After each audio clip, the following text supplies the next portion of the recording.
মুসলিম ধর্ম আর হিন্দু ধর্ম, দুটো ধর্ম, কিন্তু তার মধ্যে আমি একজন সনাতনী।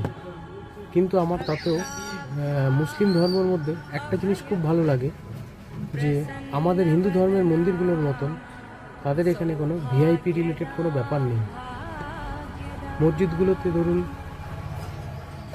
গরিব বড়লোক যে যেরকমই হোক, সে যদি গরিব আগে আসে তাহলে তার জায়গা আগে, বড়লোক যদি আসে সেই যদি পরে আসে তার জায়গা পরে। কিন্তু আমাদের হিন্দু ধর্মের মন্দিরগুলোতে কী হয়, বড়লোকদের পয়সা লাভের জন্য আগে, তারপর মধ্যবিত্ত, গরিবদের কথা তো ছেড়েই দিন।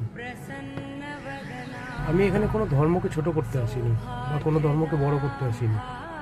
যেটা আমার মনে হয়েছে সেটা আমি আপনাদের সামনে রাখলাম, আপনারা একটু ভেবে দেখবেন। ওম নমঃ শিবায়, হর হর মহাদেব, ওম সাইরাম।